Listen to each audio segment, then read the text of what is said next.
As I commit to happiness fully, exactly what I need is coming towards me because I become a magnet. I become an energy field that is so magnetizing, that is so excited, that's so inspired, that other people want to support and work with that energy. And so when we dwell in the energy of joy and happiness, we become a magnet for that which we desire. So my hope for you all is to start to think about the things that you want to succeed in, whether it's succeeding in romantic relationships or succeeding in your career or succeeding in your health goals, and make a commitment today to bring more joy to that area of your life, rather than seeing it as a struggle, rather than pushing forward with all this angst and negativity and neediness and control. Just bring joy to it. Your successes will come when you commit to joy, when you commit to happiness. So find more joy in that physical exercise. I've been going to Soul Cycle. I absolutely love it. It's so joyful for me, and that's helping me raise my butt, because that was one of my goals in success. And then we have these moments where we want to really bring joy into our career. Well, if you're having a hard time in the office, just find ways to have more fun. And as we start to elevate that presence of joy, we will begin to magnetize the successes in our life.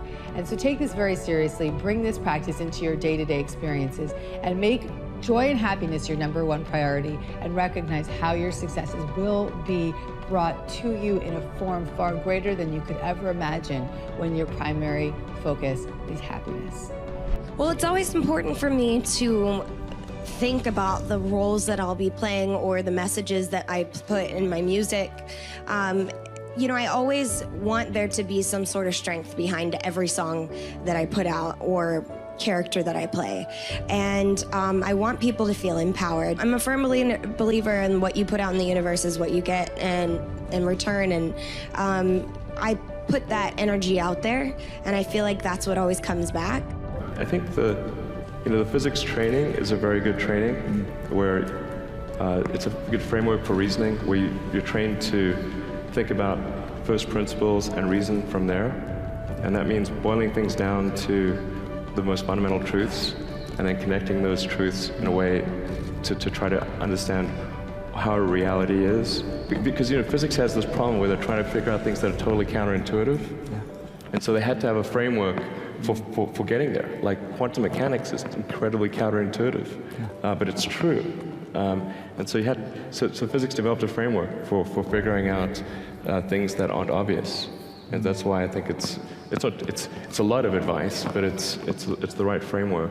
Just in general, critical thinking is good. Examining whether you have the correct axioms, or the most applicable axioms. Does the logic necessarily connect? And then, what are the range of probable outcomes? Outcomes are usually not deterministic. They're a range. And so you want to figure out what those probabilities are, and make sure, ideally, that you're the house. It's fine to gamble as long as you're the house. Yes. A subset of that is to listen to critical feedback, which you alluded to earlier. Always solicit critical feedback, particularly from friends. Because generally, they will be thinking it, but they won't tell you.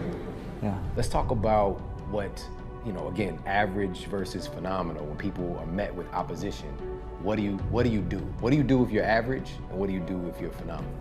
I think if you're average, you play into the situation. You know what I'm saying? So like, let's say it's perceived as negative. Like you go there, you go with, oh, he hating on me or she hating on me. I'll give you a prime example. When I was average, I saw my wife's treatment of my gift as opposition. Like, yo, she ain't supporting me.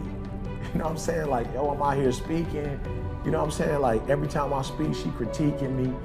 She never said nothing positive about my presentation. Like, every time I get off stage, if it's the best that I thought I ever did, she like, well, you should have done this. You shouldn't have said that. Like, come on, you know better than that. You didn't. And I'm just like, yo, what's up? Like, where's the support? That was average. Great was she going to work when I'm working on becoming a motivational speaker. She's going to work every day. So she's supporting you. You got health insurance because she has health insurance. She got a 401k. She's built up a bank account. She got a phenomenal credit score and got us a house with her credit score. You understand what I'm saying? But when I was average, it was like, you're not doing what I want you to do. But when I became great, I realized, I already got 40 people that just said that was a phenomenal message. You don't get better by people telling you what you did right. You get better by watching the film. You get better by critiquing yourself. So here's a person who's brave enough to critique me because somebody else might have thought the same thing, but they weren't gonna say nothing to me about it. You know what I'm saying? So just looking at the situation like, don't look at it. Average people look at, what it is. They don't critical think. They don't analyze. They don't unpack. You know what I'm saying? Like they just see that's blue and not go deeper into, well, actually, that could be whatever it is, yellow and purple, whatever colors make blue. Like, this is what this really is. So for me, average, taking everything as it was, victim, phenomenal, victor, and seeing possibilities, seeing beyond, what's surface. That, to me, that's one of the characteristics that determine a person who's average versus somebody who's great.